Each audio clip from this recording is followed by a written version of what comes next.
നമസ്കാരം. ഷെക്കീന ബിഗ് ഡിബേറ്റിലേക്ക് സ്വാഗതം. Hema committee report പുറത്ത് വന്നതിന് ശേഷം മലയാള സിനിമ എന്ന ആ ഒരു കപ്പൽ ആടി ഉലയുന്ന ഒരു കാഴ്ചയ്ക്കാണ് കേരള സമൂഹം സാക്ഷ്യം വഹിച്ചുകൊണ്ടിരിക്കുന്നത്. ആകാശത്ത് മിന്നും താരങ്ങളായി പ്രശോഭിച്ചിരുന്നവർ മൂക്കും കുത്തി താഴെ വീഴുന്ന ഒരു കാഴ്ചയ്ക്കും ഇന്ന് മലയാളികൾ സാക്ഷ്യം വഹിച്ചുകൊണ്ടിരിക്കുന്നു. എന്നാൽ കഴിഞ്ഞ കുറെ നാളുകളായി ഈ മലയാള സിനിമ എന്ന ആ ഒരു കപ്പലിന്റെ പോക്ക് അത്ര ശരിയല്ല എന്ന് ഇവിടുത്തെ ക്രൈസ്തവ സമുദായവും ഒപ്പം തന്നെ ഹൈന്ദവ സമുദായവും കൃത്യമായിട്ടും പറയാറുണ്ടായിരുന്നു. ഈ മലയാള സിനിമ എന്ന ആ ഒരു കപ്പലിനെ ചില തീവ്രവാദ സ്വഭാവമുള്ളവർ ഹൈജാക്ക് ചെയ്തിരിക്കുന്നു എന്ന ഒരു ആശങ്കയും അന്ന് ഉന്നയിച്ചിരുന്നു. എന്നാൽ അത്തരത്തിലുള്ള ഒരു ആശങ്ക ഉന്നയിക്കുന്നവരെ വർഗീയവാദികൾ എന്നൊക്കെ വിശേഷിപ്പിച്ച് ആക്ഷേപിക്കുന്ന ഒരു പ്രവണതയ്ക്കും കേരളം സാക്ഷ്യം വഹിക്കുകയുണ്ടായി. ഇന്ന് ഷെക്കീന ബിഗ് ഡിബേറ്റ് ചർച്ച ചെയ്യുന്ന ഒരു വിഷയം ഇതാണ്. ഈ ഹേമ കമ്മിറ്റി റിപ്പോർട്ടിൽ മാത്രം ഒതുക്കി നിർത്തേണ്ടതാണോ മലയാള സിനിമ നേരിടുന്ന ഒരു അപജയം? മലയാള സിനിമയിൽ കടന്നുകൂടിയിരിക്കുന്ന തീവ്രവാദ സ്വഭാവമുള്ള ആ ഒരു പ്രവണതയ്ക്ക് ആര് തടയിടും? ഇന്ന് ഈ ചർച്ചയിൽ നമ്മോടൊപ്പം ചേരുന്നു സിനിമ സംവിധായകൻ ശ്രീ രാമസിംഹൻ, സാമൂഹ്യ നിരീക്ഷകൻ ഫാദർ സ്കോട്ട് സ്ലീബ പുളിമൂടൻ, ഒപ്പം തന്നെ കത്തോലിക്ക കോൺഗ്രസിൽ നിന്നും ഡോക്ടർ ചാക്കോ കാളാമ്പറമ്പിൽ. മൂന്ന് പേർക്കും ഈ ചർച്ചയിലേക്ക് സ്വാഗതം. ആദ്യം ശ്രീ രാമസിംഹൻ, ഞാൻ ഇൻട്രോയിൽ സൂചിപ്പിച്ചതുപോലെ ഒരു സമാനതകളില്ലാത്ത ഒരു പ്രതിസന്ധിയിലൂടെയാണ്, ഒരു അപജയത്തിലൂടെയാണ് മലയാള സിനിമ കടന്നുപോയിക്കൊണ്ടിരിക്കുന്നത്. തീർച്ചയായിട്ടും ഹേമ കമ്മിറ്റി റിപ്പോർട്ടിൽ സൂചിപ്പിച്ചിരിക്കുന്ന മലയാള സിനിമയിൽ സ്ത്രീകൾ നേരിടുന്ന ആ ഒരു പ്രതിസന്ധികൾക്ക്, പ്രശ്നങ്ങൾക്ക്, അതിക്രമങ്ങൾക്ക് തീർച്ചയായിട്ടും പരിഹാരം ഉണ്ടാകണം. എന്നാൽ എന്റെ ചോദ്യം ഇതാണ്. വളരെ നാളുകളായി അങ്ങേപോലുള്ള സംവിധായകർ, പ്രത്യേകിച്ച് ക്രൈസ്തവ സഭാ നേതൃത്വങ്ങളും ഒപ്പം തന്നെ ഹൈന്ദവ നേതൃത്വങ്ങളൊക്കെ ചൂണ്ടിക്കാണിക്കുന്ന ഒരു കാര്യമുണ്ട്. മതപരമായിട്ടുള്ള ചില അജണ്ടകൾ മലയാള സിനിമയിൽ വ്യാപിക്കുന്നു.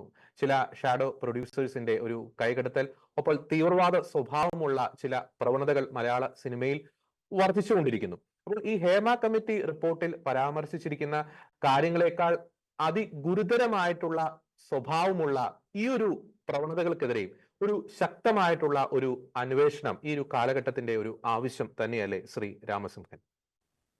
ഇത് നമ്മൾ പറയുമ്പോൾ ഒരു കലാകാരന്റെ സംസ്കാരം എന്താണോ അതാണ് നമ്മൾ കലയിലൂടെയും പുറത്തേക്ക് വരുന്നത്. ആ രംഗത്ത് സംഭവിക്കുന്നത് അത് തന്നെയാണ്. ഇപ്പൊ നമുക്ക് പണ്ടൊക്കെ തന്നെ നമുക്ക് കുറച്ച് അതായത് കമ്മിറ്റ്മെന്റ് ഉണ്ടായിരുന്നു, സൊസൈറ്റിയോട് കമ്മിറ്റ്മെന്റ് ഉണ്ടായിരുന്നു. നമ്മൾ എഴുതുമ്പോൾ, നമ്മൾ ഷൂട്ട് ചെയ്യുമ്പോൾ പലപ്പോഴും ഒരു ശ്രദ്ധയോടുകൂടി ആ കാര്യങ്ങൾ ചെയ്യാം. ഇത് എൻ്റെ അമ്മയും എൻ്റെ അനുജത്തിയും എൻ്റെ മക്കളും കാണുന്ന ഒരു സിനിമയാണ് എന്നുള്ള ഒരു ധാരണയിലാണ് നമ്മൾ സിനിമ നിർമ്മാണം. അതിന്റെ സ്ക്രിപ്റ്റിങ്ങിൽ പോലും ഒരു വാക്ക്, സഭ്യമല്ലാത്ത ഒരു വാക്ക് കടന്നു വരികയാണെങ്കിൽ അതിനെ വെട്ടിമാറ്റി സഭ്യമായിട്ടുള്ള വരികൾ എഴുതുക എന്നുള്ളത് നമ്മുടെ ഒരു കർത്തവ്യത്തിന്റെ ഭാഗമാണ്. കാരണം നമ്മൾ ചെയ്യുന്നത് അത് തന്നെ. അപ്പൊ നമ്മൾ വിവിധ ജാതി മത സംസ്കാരങ്ങൾ ഉൾക്കൊള്ളുന്ന ഈ ഭാരതത്തിന്റെ വിവിധങ്ങളായിട്ടുള്ള കലാരൂപങ്ങളിൽ ഏറ്റവും ഈ മനുഷ്യനെ സ്വാധീനിക്കുന്ന ഒരു കലയാണ് സിനിമ. സിനിമയ്ക്ക് നമ്മൾ പറയാറുള്ളത് സിനിമ ശരിക്കും പറഞ്ഞാൽ ഉത്തമ കലയല്ല, അധമ കലയാണെന്ന്.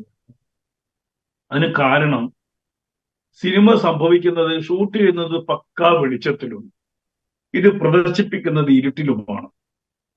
ആ ഇരുട്ടിൽ മാത്രമല്ല, ഈ സിനിമാ കൊട്ടകയുടെ എല്ലാ കഥകളും അടച്ച് പുറത്തുനിന്നുള്ള എല്ലാ ശബ്ദങ്ങളും നിശബ്ദമാക്കിയിട്ട് ഈ മീഡിയയിൽ സംവിധായകൻ എന്ത് പറയാൻ ഉദ്ദേശിക്കുന്നോ അത് പ്രേക്ഷകന്റെ മസ്തിഷ്കത്തിലേക്ക് അടിച്ച് കയറ്റുന്ന ഒരു കലയാണ് സിനിമ. ഏറ്റവും സൂക്ഷിക്കേണ്ട ഒരു സിനിമയാണ്. ഉദാഹരണത്തിന് നമുക്കൊക്കെ, എൻ്റെ ഒക്കെ ചെറുപ്പത്തിൽ എനിക്ക് മദ്യപിക്കണം തോന്നിയത് ഈ മറ്റേ ബാലൻകനാരുടെയൊക്കെ മറ്റേ സീനില് ഈ ഗ്ലാസ്സിലേക്ക് ഇങ്ങനെ പതഞ്ഞ് ബീർ ഒഴിക്കുമ്പോണ്ടാവുന്ന പദം, നമുക്കത് കാണുമ്പോൾ ഇത് എന്തോ വലിയൊരു സാധനമാണ്, വളരെ എന്താ സുഖമുള്ള ഒരു സംഗതിയാണ് ഈ കഴിക്കുന്നത്, നമുക്കങ്ങനെ സ്വാധീനിക്കും. അത് കഴിഞ്ഞിട്ട് അതേപോലെ തന്നെയാണ് നമ്മുടെ വസ്ത്രങ്ങളിൽ. ഞാനൊക്കെ 32 ഇഞ്ച് 34 ഇഞ്ച് ബെൽബോട്ടം പാൻറ് ഇട്ടിട്ടുണ്ട്. നമ്മുടെ ഷർട്ടിന്റെ രീതി, നമ്മുടെ വസ്ത്രത്തിന്റെ രീതി പോലെ തന്നെ നമ്മുടെ ഭക്ഷണം പോലും നമ്മൾ സിനിമയിലൂടെ കണ്ടെത്തിയിട്ടുണ്ട്. നമ്മുടെ ജീവിതത്തിന്റെ ഓരോ ഘട്ടങ്ങളും സിനിമ നമ്മളെ സ്വാധീനിച്ചിട്ടുണ്ട്. അപ്പൊ അത്രയും സ്വാധീനിക്കുന്ന മേഖല, ആ മേഖലയിൽ അധമമായിട്ടുള്ള വികാരങ്ങളും വിചാരങ്ങളും വന്നു കഴിഞ്ഞാൽ സ്വാഭാവികമായിട്ടും അത് പുറത്തേക്ക് വരും. ഞാൻ നേരത്തെ പറഞ്ഞില്ലെന്ന് തോന്നുന്നു, ഒരു മദ്യപിക്കുന്ന ക്ഷമിക്കണം, ഒരു ഡ്രഗ് ഉപയോഗിക്കുന്ന സീൻ ഷൂട്ട് ചെയ്താൽ 10 ലക്ഷം രൂപ പ്രതിഫലം കിട്ടുമത്രേ. ഞാൻ അടുത്ത കാലത്ത് അറിഞ്ഞപ്പോ ഞെട്ടിപ്പോയി. അതായത് എന്റെ സിനിമയിൽ ഞാൻ ഡ്രഗ് ഉപയോഗിക്കുന്ന ഒരു സീൻ ഉൾപ്പെടുത്തി കഴിഞ്ഞാൽ എനിക്ക്, അതായത് ഈ ഉൾപ്പെടുത്ത ഡയറക്ടർക്ക് 10 ലക്ഷം രൂപ കൊടുക്കാൻ ആളുണ്ട് അത്രേ. കാരണം ഇതൊരു പ്രൊമോഷനായിട്ടാണ് അവർ കണക്കാക്കുന്നത്. അവർ ഡ്രഗ് മാഫിയ എന്ന് പറയുന്നത് നമ്മൾ സാധാരണ രീതിയിൽ ഒരു ചെറിയ മാഫിയല്ല, കോടിക്കണക്കിന് രൂപയുടെ ബിസിനസ്സാണ്. അപ്പൊ അതിനെ ഹെൽപ്പ് ചെയ്യുന്ന എന്തും ഈ സിനിമക്ക് മാത്രമേ പറ്റുള്ളൂ. കാരണം നമുക്കറിയാം, ഇടുക്കി ഗോൾഡ് എന്ന് പറഞ്ഞിട്ട് കഞ്ചാവിന്റെ ഒരു എന്താണ് മാസ്മരികത എന്താണെന്ന് ഈ കുട്ടികളിലേക്ക് എത്തിച്ചത് ആ സിനിമയുടെ ആ പേര് പോലെ തന്നെയാണ്, ഇടുക്കി ഗോൾഡ് എന്ന് പറഞ്ഞത്. അപ്പോൾ ഈ ചെറുപ്പക്കാരിലേക്ക് സ്വാധീനിക്കാനുള്ള ഒരു മേഖല.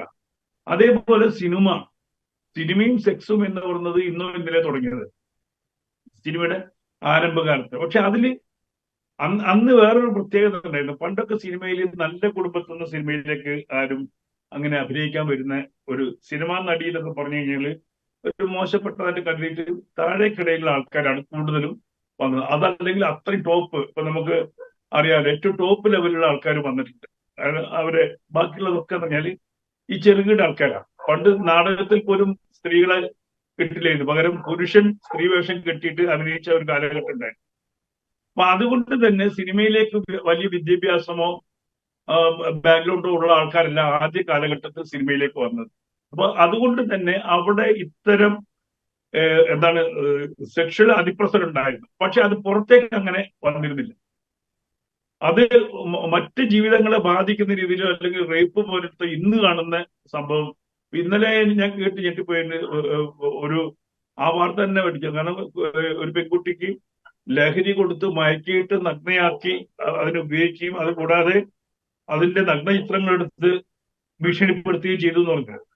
അത്തരം കാര്യങ്ങളൊന്നും മുൻപുണ്ടായിരുന്നില്ല. പണ്ട് ഈ പണം മുടക്കുന്നവന്റെ ഒരു എന്താണ് ഇത് കേട്ടാൽ മതിയായിരുന്നു. ഇന്ന് അങ്ങനെയല്ല, എല്ലാ വിഭാഗം ആളുകളും ഇതിന്റെ ഭാഗമായി കഴിഞ്ഞു. അപ്പൊ നമുക്ക് ഇന്നലെ ഒരു പെൺകുട്ടി എന്റെ അടുത്ത് വന്ന് സംസാരിക്കുന്നത് കേട്ടപ്പോ നമുക്ക് സങ്കടം തോന്നി. ഒരു 16-17 വയസ്സുള്ള ആ കുട്ടി അമ്മയെ എന്റെ അടുത്ത് പറഞ്ഞു, സാറേ ഞങ്ങൾ ഇങ്ങനെ സിനിമയിൽ അഭിനയിക്കാന്ന് പറഞ്ഞപ്പം ആദ്യമേ ചോദിക്കുന്നത് ഇങ്ങനെയാണ്, അഡ്ജസ്റ്റ്മെന്റ് ചെയ്യാൻ പറ്റും. നമ്മൾ എന്താ പറയാ, ഈ മേഖല മൊത്തത്തിൽ ഒന്ന് അസാൻമാർഗികത വിളമ്പുക, 2 മതം, മനുഷ്യനെ ഇല്ലാണ്ടാക്കുക. നമുക്കൊരു സൊസൈറ്റീനെ, ഒരു സംസ്കാരത്തെ ഇല്ലാതാക്കാൻ 2 കാര്യങ്ങൾ ചെയ്താൽ മതി. ഒന്ന് ഈ ലഹരി സുലഭമായി കിട്ടുക, 2 മൊറാലിറ്റി ഇല്ലാതാക്കുക. ആണും പെണ്ണും എന്ന് പറയുന്ന മൊറാലിറ്റി ഇല്ലാണ്ടാക്കുക. അപ്പൊ നമുക്ക് ലിപ്പ് ചേർന്നുള്ള കിസ്സിംഗ് ഒന്നും പണ്ട് സിനിമയിൽ ഇല്ല. നമ്മളൊരു മൊണ്ടാഷ് എന്ന് പറയാം. ഇപ്പൊ ഈവൻ സെക്സ് റേപ്പിംഗ് സീൻ കാണുകയാണെങ്കിൽ നമ്മളൊരു മാനിനെ ഒരു സിംഹം ഓടിച്ചിട്ട് കടിക്കുന്നതൊക്കെ ആയിട്ട് നമ്മൾ അങ്ങനെയാണ് നേരിട്ട് ചിത്രീകരിച്ചിരുന്നില്ല ഒരു കാലഘട്ടത്തിൽ. റെപ്രസെന്റേഷൻ ഉണ്ടായിരുന്നത്. ഇപ്പൊ അത് നേരിട്ടായിരിക്കുന്നു. അപ്പം ഇതില് സിനിമയിൽ കാണിക്കുന്ന സെക്സും സിനിമയിൽ കാണിക്കുന്ന ലഹരിയിലേക്കും ഈ ചെറുപ്പക്കാരെ പതുക്കെ കൊണ്ടുവരിക, അവരെ ഇതിന്റെ വക്താക്കളാക്കുക. അതിൽ നിന്ന് തെന്നിപ്പോകുന്ന ചെറിയ മീനുകളാണ് ഇന്നലെയും മെഞ്ഞാന്നുമായിട്ടൊക്കെ നമുക്ക് കാണാൻ പറ്റിയത്. വളരെ ദുഃഖകരമായിട്ടുള്ള അവസ്ഥയാണ് മലയാള സിനിമയിൽ സംഭവിക്കുന്നത് എന്ന് പറയാതെ വയ്യ. നമുക്കറിയാം, ഏത് മേഖലയിലായിക്കോട്ടെ, അത് എല്ലാ മേഖലയിലും എല്ലാ കാലത്തും ചില ദുഷ്ടപ്രവണതകളുണ്ട്. പക്ഷെ മലയാള സിനിമയെ സംബന്ധിച്ചിടത്തോളം പ്രത്യേക കാലഘട്ടത്തിന് ശേഷം ഒരു ട്വിസ്റ്റ് എന്ന് വേണമെങ്കിൽ നമുക്ക് വിശേഷിപ്പിക്കാം. ഒരു ന്യൂജൻ സിനിമകളുടെ ഒരു പ്രളയം, അതിനുശേഷം നമുക്ക് സിനിമയിലൂടെ സംഭവിക്കുന്ന ഒരു അപജയങ്ങൾ പലപ്പോഴും, പ്രത്യേകിച്ച് ഞാൻ നേരത്തെ പറഞ്ഞതുപോലെ ക്രൈസ്തവ ഹൈന്ദവ സമുദായത്തിൽപ്പെട്ടവരൊക്കെ ചൂണ്ടിക്കാണിക്കുന്നതാണ്. നേരത്തെ അങ്ങ് സൂചിപ്പിച്ച ഈ ഡ്രഗ്സിന്റെ അമിത പ്രസരം, ഒപ്പം തന്നെ ഈ ധാർമ്മികതയുമായിട്ട് ബന്ധപ്പെട്ട കാര്യങ്ങൾ, ഈ ഇത്തരം മതവിശ്വാസങ്ങളെ അവഹേളിക്കുന്ന രീതിയിലുള്ള ഒരു കാര്യങ്ങൾ. അപ്പോൾ നല്ലൊരു മികച്ച ഒരു കലാ സൃഷ്ടിയായ അല്ലെങ്കിൽ ഒരു കലയായ സിനിമ എങ്ങനെയാണ് ഒരു പ്രത്യേക ഒരു കാലഘട്ടത്തിന് ശേഷം ഈ ഒരു ട്വിസ്റ്റിലേക്ക് അല്ലെങ്കിൽ ഒരു കീഴ്മേൽ പറയുന്ന ഒരു പ്രതിഭാസത്തിലേക്ക് കടന്നു വരാൻ ഇടയായ ഒരു സാഹചര്യം എന്തായിരുന്നു? അതിനോട് കാരണം എന്തായിരുന്നു ശ്രീരാമസ്? ശരിക്കും നമ്മുടെ ഫണ്ടിങ്, ഹവാല ഫണ്ടിങ് വന്നപ്പോഴാണ് ഹവാലയ്ക്ക് വേണ്ടിയിട്ട് ഹവാല ഫണ്ട് എവിടെ നിന്നാണ് വരുന്നത്? ശരിക്ക് അത് നമ്മൾ നേരത്തെ സംസാരിച്ചെങ്കിൽ പോലും അത്തരം ഫണ്ട് കേരളത്തിൽ വരികയും ദേശീയതയ്ക്ക് എതിരെ സിനിമ ഉണ്ടാക്കാൻ വേണ്ടി പ്രേരിപ്പിക്കുകയും ചില മതങ്ങളുടെ എന്താ പറയുന്ന അജണ്ട നടപ്പിലാക്കാൻ വേണ്ടി ശ്രമിക്കുകയും ചെയ്യുക എന്നുള്ളത്. അപ്പൊ നമുക്ക് പറയും ഈ കൊച്ചിയിൽ ഇപ്പൊ നമുക്ക് പറയുന്ന ഗ്യാങ്സ്റ്റേഴ്സ് എന്ന് പറയുന്നത് കൊച്ചിയിൽ ബേസ് ചെയ്തിട്ടുള്ള സിനിമ എന്ന് പറയും. കൊച്ചി ബേസ് ചെയ്തിട്ടുള്ള സിനിമ എന്നാണ് ഈ രണ്ടും ഒരുമിക്കുന്നത്. ശരിക്കും ലഹരിയും ഈ പറയുന്ന മതവും ഒരുമിക്കുന്നത്. ഇപ്പൊ നമുക്ക് ഇപ്പൊ മതപരമായിട്ട് മറ്റേ എന്താണ് ഈ തീക്ഷ്ണമായിട്ടുള്ള ചോദ്യങ്ങൾ ഉന്നയിക്കുന്നത് ഒന്ന് ക്രിസ്ത്യാനികളോടും ഒന്ന് ഹൈന്ദവരോടുമാണ്. ഒരിക്കലും ഈ ഇസ്ലാം അവിടെ ചോദ്യം ചെയ്യപ്പെടുന്നില്ല. ഇസ്ലാമിന്റെ ഒരു എഫക്റ്റ് ചോദ്യം ചെയ്യപ്പെടുന്നില്ല. കാരണം ചോദ്യം ചെയ്യപ്പെട്ടാൽ അവിടെ അടിയുണ്ടാവും. ഇപ്പൊ എനിക്കറിയാം 1921 സംഭവിച്ച, അതായത് മലബാറിൽ സംഭവിച്ച യഥാർത്ഥ കലാപം, ആ കലാപത്തെ കുറിച്ച് ഞാൻ സിനിമ എടുക്കാൻ പോയപ്പം എന്തൊക്കെ ബുദ്ധിമുട്ടുണ്ടായിട്ടുണ്ട്. അതേ സമയത്ത് ഞാൻ അതില് ഈ പറയുന്ന വാര്യംകുന്നനെ ഒന്ന് ഇകഴ്ത്തി കാണിക്കുകയാണെങ്കിൽ എനിക്ക് കോടിക്കണക്കിന് രൂപയാണ് വരിക. ഒരു സമൂഹത്തിൽ നിന്ന് കോടിക്കണക്കിന് രൂപ വരും. നമ്മള് ഈ ക്രിസ്ത്യൻ എനിക്ക് തന്നെ അത് അച്ചായൻ എന്ന് പറഞ്ഞാൽ കള്ളാണ്, അച്ചായൻ എന്ന് പറഞ്ഞാൽ പലിശയാണ്, ഈ എന്താണ് ചരട് കെട്ടിയവൻ ഗുണ്ടയാണ്. ഇത് സമീപകാലത്തുണ്ടായിട്ടുള്ള ഒരു ട്രെൻഡാണ്. അതായത് പള്ളിയിലച്ചൻ എന്ന് പറഞ്ഞാൽ ഈ എന്താണ് സെക്ഷുവൽ ആയിട്ടുള്ള കാര്യങ്ങളൊക്കെ കേട്ട് രസിക്കുന്ന ഒരു വ്യക്തി, ഈ ചരട് കെട്ടുന്നവരൊക്കെ വൃത്തികെട്ടവൻ എന്നുള്ളത്. ബാക്കി ആരാണ് നല്ലവരാരാന്ന് വെച്ചാൽ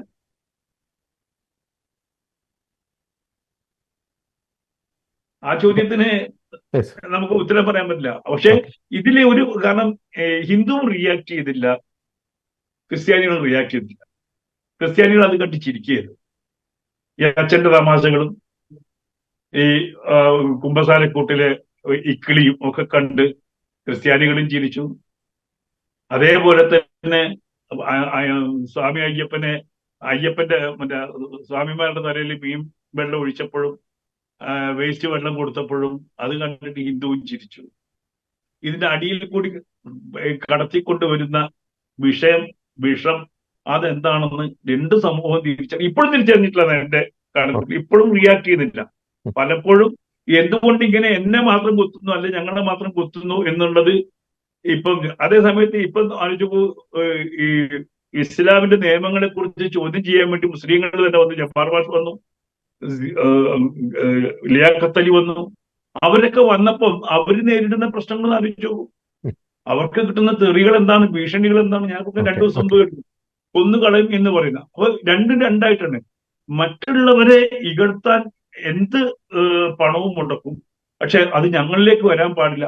ഇത് തന്നെയാണ് മട്ടാഞ്ചേരിയിൽ സംഭവിക്കുന്നത്. മട്ടാഞ്ചേരി സംഭവിക്കുന്നത് ഇതിന്റെ വേറൊരു ഇനമൊന്നല്ല, ഇത് തന്നെയാണ് സംഭവിച്ചത്. വ്യക്തമാണ്. ഞാൻ അടുത്ത ഘട്ടത്തിൽ തിരിച്ചു വരാം. ഫാദർ സ്കോട്ട് സ്ലീവ, പ്രത്യേകിച്ച് നമുക്കറിയാം ഈ മലയാള സിനിമ വലിയ രീതിയിലുള്ള ഒരു പ്രതിസന്ധിയിലൂടെ ഈ ഒരു കാലഘട്ടത്തിൽ കടന്നു പോയിക്കൊണ്ടിരിക്കുന്നു. നമുക്കറിയാം ഈ ഒരു പ്രത്യേക കാലഘട്ടത്തിന് ശേഷം ഈ മലയാളത്തിലെ സിനിമകളിലൂടെ കേരളത്തിലെ ക്രൈസ്തവ വിശ്വാസത്തെ, കൂദാശകളെ, പൗരോഹിത്യത്തെ, സന്യസ്തരെ ഒക്കെ അവഹേളിക്കുന്ന വലിയ രീതിയിലുള്ള ഒരു പ്രളയം, അല്ലെങ്കിൽ അത്തരം സിനിമകളുടെ ഒരു കുത്തൊഴുക്ക് തന്നെ കേരളത്തിൽ സംഭവിക്കുകയുണ്ടായി. റോമൻ സിനിമയിൽ നമുക്കറിയാം, ഭീഷ്മപർവം സിനിമയിൽ എന്താ സംഭവിച്ചത് നമുക്കറിയാം. അങ്ങനെ പല സിനിമകളും, ട്രാൻസ് ആയിക്കോട്ടെ, അങ്ങനെ പല ആന്റണി സിനിമ ഏറ്റവും നമുക്കറിയാം ഈ ബൈബിളൊക്കെ കീറി അതിൻ്റെ ഉള്ളിൽ തോക്ക് വെക്കുന്ന ഒരു സീനൊക്കെ അതിൽ ഉണ്ടായിരുന്നു. അപ്പോൾ ആ ഒരു കാലഘട്ടത്തിൽ ശക്തമായി ക്രൈസ്തവ സമുദായത്തിൽ നിന്ന് ചിലരൊക്കെ, അങ്ങേപ്പോലുള്ള വൈദികരുണ്ടായിരുന്നു, ചിലരൊക്കെ അതിനെതിരെ ശക്തമായിട്ട് പ്രതികരിച്ചു. അപ്പോൾ അന്ന് പ്രതികരിക്കുന്നവരെ വർഗീയവാദികൾ, അല്ലെങ്കിൽ ഈ ക്രിസംഗികൾ എന്ന ആ ഒരു കുപ്രസിദ്ധ പേരൊക്കെ ഇതിനോടനുബന്ധിച്ചാണ് കേരളത്തിൽ രൂപപ്പെട്ടത്. അപ്പോൾ അന്ന് പല തലത്തിൽ പല രീതിയിൽ കേരളത്തിലെ ക്രൈസ്തവരായിക്കോട്ടെ ഹൈന്ദവരായിക്കോട്ടെ ഈ ദുഷിച്ച പ്രവണതയ്ക്കെതിരെ ശബ്ദമുയർത്തിയിരുന്നു. പക്ഷെ അതൊന്നും ഗൗനിച്ചില്ല, മൈൻഡ് ചെയ്തില്ല. അത്തരം വാദഗതികളെ നിസ്സാരമായിട്ട് തള്ളിക്കളഞ്ഞു. അത്തരത്തിൽ ഈ ദുഷിച്ച പ്രവണതകളെ ചൂണ്ടിക്കാണിച്ചവരെ നിസ്സാരമായിട്ട് തള്ളിക്കളഞ്ഞവരുടെ ഒരു അഹങ്കാരത്തിനേറ്റ ഒരു തിരിച്ചടിയല്ലേ ഈ ഒരു കാലഘട്ടത്തിൽ നാം ഈ മലയാള സിനിമയിൽ കണ്ടുകൊണ്ടിരിക്കുന്ന സംഭവ വികാസങ്ങൾ നൽകുന്ന ഒരു സൂചന? അല്ലെങ്കിൽ മറ്റൊരു അർത്ഥത്തിൽ പറയുകയാണെങ്കിൽ ഒരു കാലത്തിന്റെ ഒരു കാവ്യ നീതി എന്ന് തന്നെ നമുക്ക് വിശേഷിപ്പിക്കാൻ സാധിക്കുകയില്ലേ ഫാദർ സ്കോട്ട് സ്ലീബ? തീർച്ചയായിട്ടും അങ്ങ് പറഞ്ഞു നിർത്തിയ ആ ഒരു വാക്കിൽ നിന്ന് തന്നെ തുടങ്ങുവാനായിട്ട് ആഗ്രഹിക്കുന്ന ഒരു കാവ്യനീതി എപ്പോഴും ഉണ്ട്. അത് ഏത് കാലഘട്ടത്തിന്റെ അവസ്ഥയാണെന്ന് നോക്കിയാലും ദൈവത്തിന് ഒരു നീതി ബോധമുണ്ട്. അതിപ്പോൾ ഏത് രീതിയിൽ എങ്ങനെ വരുന്നു എന്നുള്ളത് മനുഷ്യ ബുദ്ധിക്കോ അല്ലെങ്കിൽ മനുഷ്യനോ ചിന്തിക്കാൻ കഴിയുന്നതല്ല. പക്ഷെ ദൈവത്തിന് ഒരു നീതിബോധമുണ്ട്. ആ നീതിബോധം അനുസരിച്ച് കാര്യങ്ങൾ മാറ്റപ്പെടുമ്പോൾ നമ്മളത് കാവ്യനീതി എന്ന് വേണമെങ്കിൽ വിശേഷിപ്പിക്കാം. അല്ലെങ്കിൽ നമ്മൾ ചിലപ്പോഴൊക്കെ പറയാറുണ്ട്, കൊടുത്താൽ കൊല്ലത്തും കിട്ടും എന്ന് പറയുന്നത് പോലെ കൊടുത്തിട്ടുണ്ടെങ്കിൽ കിട്ടുന്ന ഒരു സാഹചര്യമുണ്ട് എന്ന് പറഞ്ഞ ഒരു അവസ്ഥ തന്നെയാണ് ഇന്ന് മലയാള സിനിമയ്ക്ക് നടന്നുകൊണ്ടിരിക്കുന്നത്. ഈ അടുത്തടുത്ത കാലങ്ങളിലെ കുറെ കാര്യങ്ങൾ പരിശോധിച്ച് നോക്കുമ്പോൾ മലയാള സിനിമയിൽ ഇത്രയേറെ ഒരു അധപ്പതനം ഉണ്ട് എന്ന് ആരും കരുതിയിരുന്നില്ല. നമുക്കൊക്കെ ഓരോ സിനിമ നടന്മാരെയും ഓരോ നടിമാരെയും ഇഷ്ടമാണ്. കേരളത്തിന്റെ ഒരു പൊതുബോധം, ഇപ്പൊ രാംസിംഹൻ സാറ് പറഞ്ഞതുപോലെ കേരളത്തിന്റെ ഒരു കാലഘട്ടത്തിൽ എന്ത് ധരിക്കണം, എന്ത് ഭക്ഷിക്കണം എന്ന് ചിന്തിക്കുന്ന രീതിയിലേക്ക് സിനിമ എന്ന് പറയുന്ന മാധ്യമം മാറ്റപ്പെടുന്നു. ഞാനൊക്കെ സ്കൂളിൽ പഠിക്കുന്ന കല്യാണരാമൻ എന്ന് പറയുന്ന സിനിമയിലെ ദിലീപിന്റെ ഷർട്ട് വാങ്ങിക്കാനായിട്ട് വീട്ടിൽ വഴക്കുണ്ടാക്കിയിട്ടുള്ളവരാണ്. അപ്പോൾ നമ്മൾ ആ ഒരു രീതിയിലേക്ക് കാലഘട്ടത്തിന്റെ ഒരു ചിന്താധാരയെ മാറ്റിക്കൊണ്ടുവരുവാനായിട്ട് ഈ ഒരു മാധ്യമത്തിന് കഴിഞ്ഞിട്ടുണ്ട്. അതിന് ഈ മാധ്യമത്തിന്റെ പിന്നിൽ പ്രവർത്തിക്കുന്ന ഒത്തിരിയേറെ നല്ല ആളുകളുണ്ട്. അവരെയൊക്കെ ഈ അവസരത്തിൽ അഭിനന്ദിക്കുകയാണ്. ഇപ്പോൾ ആരാണ് ശരി ആരാണ് തെറ്റെന്ന് പറയാൻ കഴിയാത്ത വിധത്തിലേക്ക് കേരളത്തിലെ സിനിമാ രംഗം മാറ്റപ്പെട്ടുകൊണ്ടിരിക്കുന്ന ഈ ഒരു അവസ്ഥയിൽ നമുക്ക് കുറെ ആളുകളെ വ്യക്തിപരമായിട്ട് നമുക്കൊക്കെ പരിചയമുള്ളവരാണ്. അപ്പോൾ അവരോട് ആരും നമ്മൾ ചോദിക്കുമ്പോൾ അങ്ങനെയല്ല, ഇങ്ങനെയൊക്കെ നടന്നിട്ടുണ്ട്, സംഭവങ്ങൾ നടന്നിട്ടുണ്ട്, ഇല്ല എന്ന് ആരും തന്നെ പറയുന്നില്ല. പക്ഷെ ഈ ക്രൈസ്തവ മൂല്യങ്ങളെയും അല്ലെങ്കിൽ കുടുംബ പശ്ചാത്തലങ്ങളെയും തകർക്കുന്ന രീതിയിലേക്ക് ഈ സിനിമാ മാധ്യമ രംഗം മാറിയിട്ടുണ്ടായിരുന്നു ഒരു കാലഘട്ടത്തിൽ.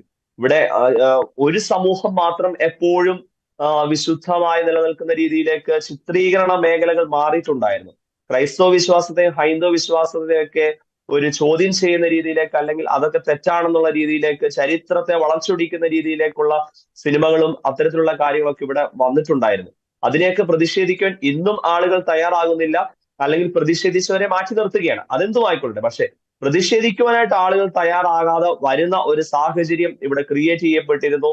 അത്തരത്തിൽ കാര്യങ്ങൾ മാറ്റപ്പെട്ടിരുന്നു. പക്ഷെ ഇന്ന് മലയാള സിനിമയ്ക്ക് ഇങ്ങനെ ഒരു തിരിച്ചടി ഉണ്ടായത് അത് വളരെ വേദനാജനകമായ ഒരു കാര്യമാണ്. പക്ഷെ എനിക്ക് ചോദിക്കാനുള്ളത്, ഈ തിരിച്ചടി ഇന്ന് കേരള സമൂഹം പൊതുബോധം കണ്ടു കഴിയുമ്പോൾ എന്തുകൊണ്ട് പല സമയങ്ങളിലും ഈ സിനിമകളിൽ നടക്കുന്ന കാര്യങ്ങൾ, മറ്റു മതസ്ഥരുടെ കാര്യങ്ങൾ നടക്കുന്ന കാര്യങ്ങൾ സത്യമാണെന്ന് വരുത്തി തീർക്കുവാൻ വേണ്ടി ശ്രമിക്കുന്ന കുറെ ഇൻസിഡന്റുകൾ നമ്മുടെ ഈ കേരള സമൂഹത്തിൽ നടന്നിട്ടുണ്ട്? എന്തേ അവിടെയൊക്കെ വലിയ നീതിബോധം പ്രകടിപ്പിച്ചിട്ടുള്ള സാമൂഹ്യ നവോത്ഥാന നായകന്മാരെന്ന് അവകാശപ്പെടുന്ന ആളുകൾ ഇന്ന് എവിടെ? ആരുടെയൊക്കെയോ വാക്കുകൾ കേട്ട് വഞ്ചി സ്ക്വയറിലേക്ക് വണ്ടി വിളിച്ചെത്തിയ കുറെ ആളുകളൊക്കെ ഇന്ന് എവിടെയാ?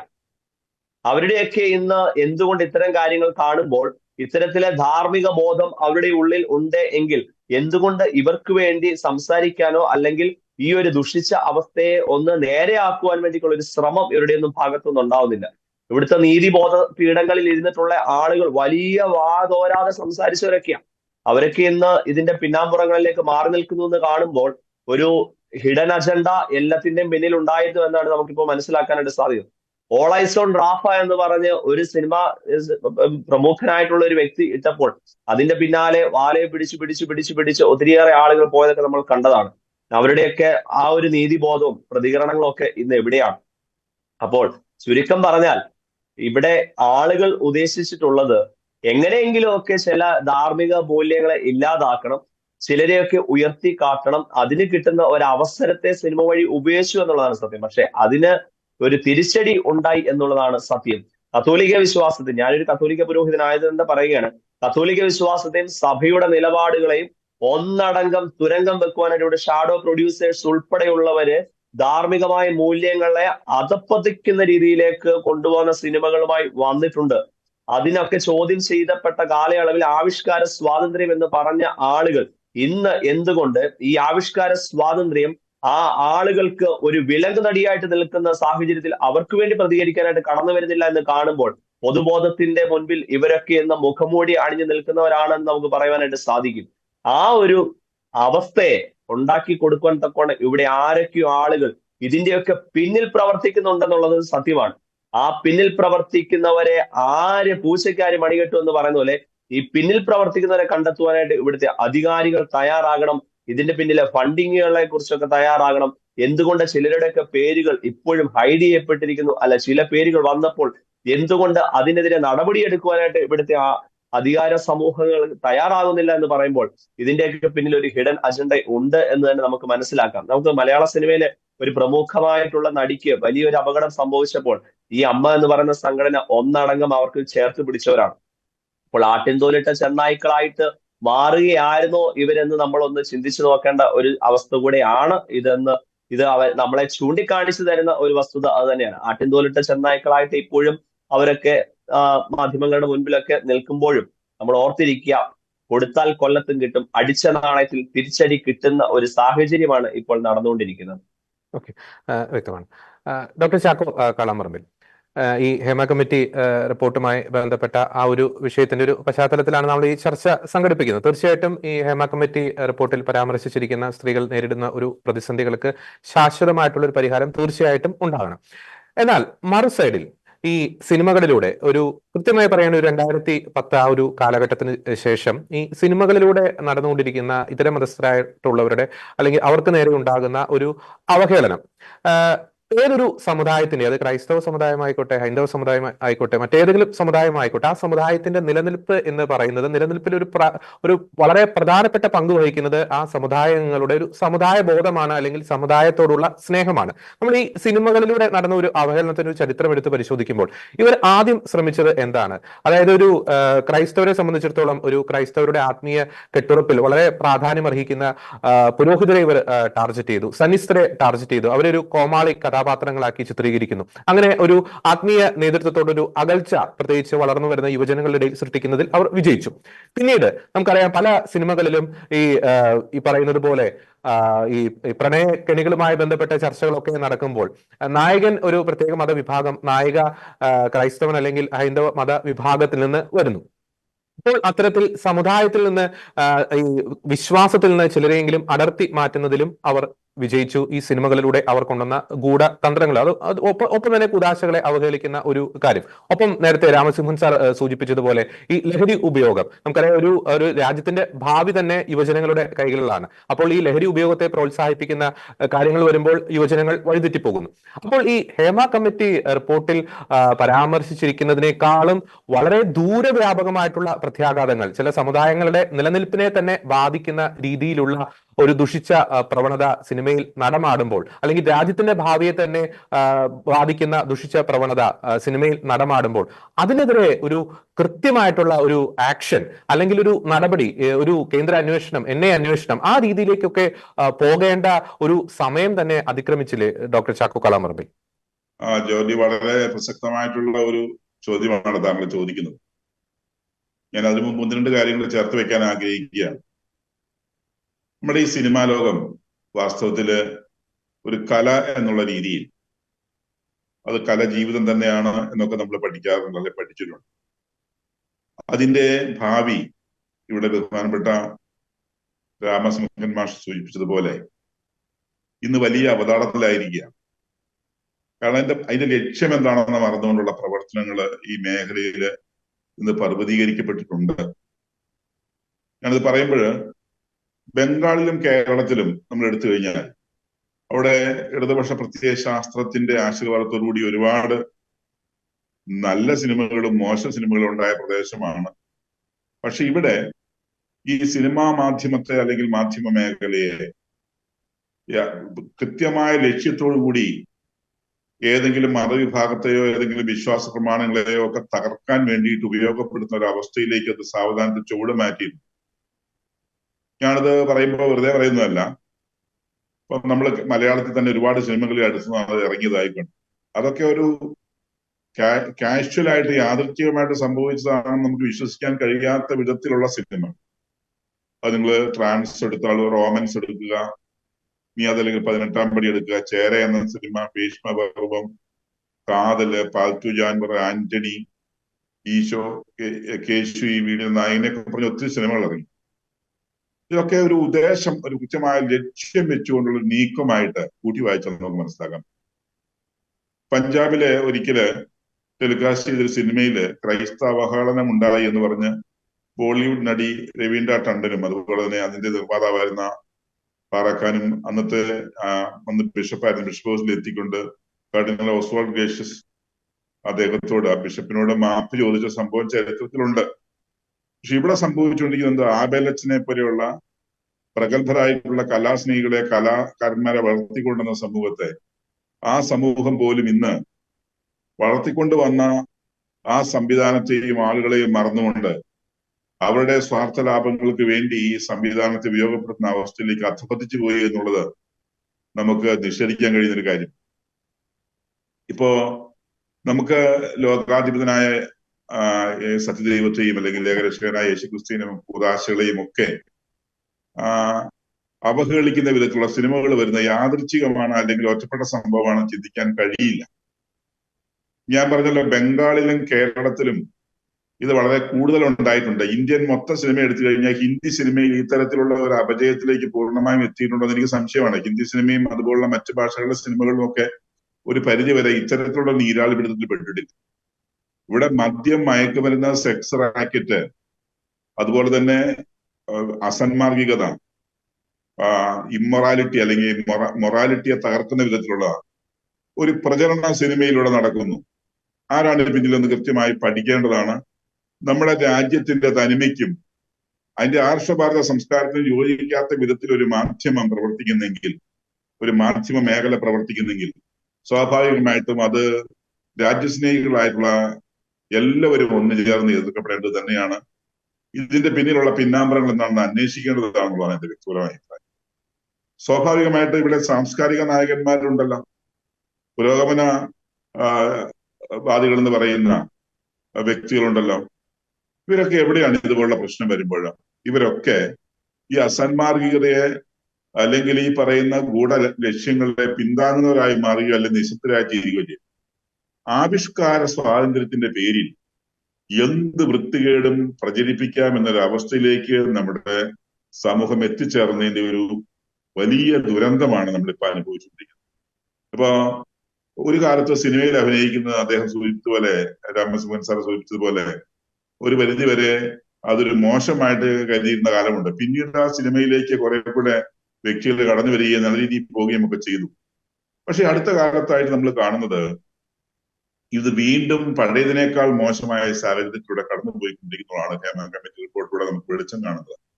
അപ്പോ മുമ്പുണ്ടായിരുന്നതിനേക്കാൾ കൂടുതൽ ഇപ്പോ സ്ത്രീ പീഡനങ്ങളും അല്ലെങ്കിൽ അതുപോലുള്ള ഇമ്മോറൽ ട്രാഫിക്കിങ്ങും ഒക്കെ സിനിമയിൽ കൂടി വരുമ്പോഴും അതിന്റെ ഈ സിനിമയുടെ ഒരു പുകമറയിൽ, അതിന്റെ എന്താ പറയാ സെലിബ്രിറ്റിയുടെ പുകമറയിൽ ഇതൊക്കെ തമസ്കരിക്കപ്പെടുകയോ അല്ലെങ്കിൽ മറച്ചു വെക്കപ്പെടുകയോ ചെയ്യുന്നുണ്ട്. ഇപ്പൊ നമുക്ക് ഈ സംഘടനയെ തന്നെ എടുത്തു കഴിഞ്ഞാൽ നമുക്ക് കാണാം, ഈ സ്ത്രീ പീഡനങ്ങളിൽ നമ്മൾ കേൾക്കുന്ന പല കേസുകളും പതിറ്റാണ്ടുകളുടെ പഴക്കമുള്ളതാണ്. ഇപ്പൊ 90-കൾ മുതൽ 20 കൊല്ലം മുമ്പ് നടന്നത്, 25 കൊല്ലം മുമ്പ് നടന്നത്, 10 കൊല്ലം മുമ്പ് നടന്നതൊക്കെയാണ് ഇപ്പൊ പുറത്തു വരുന്നത്. അന്നത് പുറത്തു പറയാൻ പോലും സാധിക്കാത്ത വിധത്തിൽ അവര് വിഷമിച്ചിരുന്നു എന്നുള്ളത് വ്യക്തമാണ്. പറയാനൊരു അവസരം കിട്ടിയപ്പോ പെട്ടെന്നെല്ലാം കൂടെ പുറത്തേക്ക് വരുന്ന പോലെ തോന്നുന്നു. അത് സമയാസമയങ്ങളിൽ ഒരുപക്ഷെ പ്രതികരിക്കുകയും പുറത്തു പറയുകയും ചെയ്തിരുന്നെങ്കിൽ ഒരുപക്ഷെ ഈ അപകടം കുറെയൊക്കെ അന്നേ നമുക്ക് നിയന്ത്രിക്കാമായിരുന്നു എന്നുള്ളത് വസ്തുതയാണ്. ഹേമ കമ്മിറ്റി റിപ്പോർട്ട് വന്നിട്ട് പോലും ഈ കുറെ കൊല്ലങ്ങൾ ഇത് മറച്ചു വെച്ചതിന്റെ പേരിൽ ഇത് ആവർത്തിക്കപ്പെട്ടുകൊണ്ടിരുന്നു. അല്ലെങ്കിൽ അത്രയും ഇരകളെങ്കിലും നമുക്ക് രക്ഷിച്ചെടുക്കാമായിരുന്നു ഇതിൽ നിന്നുള്ളതാണ് വസ്തുത. അപ്പൊ സ്ത്രീപക്ഷത്ത് നിന്ന് ചിന്തിക്കുമ്പോ അവര് കേവലം ഒരു ഉപകരണങ്ങളാണ് എന്ന ഒരു സമൂഹ ചിന്ത അത് വളരെയധികം ഉൾച്ചേർത്ത് വെച്ചിരിക്കുന്ന ഒരു വിഭാഗമാണ് സിനിമാക്കാരെന്ന് എനിക്ക് തോന്നാറ്. ഒരു ഉപകരണങ്ങളായ സ്ത്രീകളെ കാണും. വളരെ നല്ല അഭിനേത്രികള്, വളരെ നല്ല അഭിനയിക്കുന്ന സ്ത്രീകളൊക്കെ ഉണ്ട്. അവര് പോലും ദുഃഖത്തോടെ പങ്കുവെക്കുന്ന കേൾക്കുമ്പോ നമ്മുടെ നാട് എങ്ങോട്ടാണ് പോകുന്നതെന്ന് വാസ്തവത്തില് തോന്നിപ്പോവുകയാണ്. മനുഷ്യനെ സ്നേഹിക്കുന്ന, കലയെ സ്നേഹിക്കുന്ന, സിനിമയെ സ്നേഹിക്കുന്ന ആർക്കെങ്കിലും ഇതിനോട് യോജിക്കാൻ കഴിയും? വാസ്തവത്തിൽ ഇതിനെ ആര് തടയിടണം? ഇതിനെ തടയിടേണ്ടത് ഇച്ഛാശക്തിയുള്ള സംവിധാനങ്ങള്, ഭരണ സംവിധാനങ്ങളാണ്. ഇതിന് കൃത്യമായ മാനദണ്ഡം ഉണ്ടാക്കണം. ഏതെങ്കിലും ഒരു സംഘടന ഉണ്ടാക്കിയാൽ സംഘടനയുടെ സിനിമാ നടന്മാരുടെ നേതൃത്വം പറയുന്നതെല്ലാം അംഗീകരിച്ചു കൊടുക്കലല്ല ഒരു സർക്കാരിന്റെ ഉദ്ദേശ ലക്ഷ്യം. കലയുടെ രൂപത്തിൽ തന്നെ അവതരിപ്പിക്കപ്പെടുകയോ കല ആസ്വാദനത്തിന് വേണ്ടി മാത്രം ഉള്ളതല്ല. അതിലൂടെ കുറെ മൂല്യങ്ങളും സമൂഹത്തിലേക്ക് എത്തുന്ന തിരിച്ചറിവുണ്ടാകുകയും ചെയ്തുകൊണ്ട് കലയെ പ്രോത്സാഹിപ്പിക്കുന്ന വിധത്തിൽ നിയമനിർമ്മാണങ്ങൾ ആവശ്യമാണ്. ഇവരുടെ പരിരക്ഷയ്ക്ക് ആവശ്യമായിട്ടുള്ള നിയമനിർമ്മാണം, നിയമ സംവിധാനം ആവശ്യമാണ്, പ്രത്യേകിച്ച് അഭിനയിക്കുന്നവരുടെ.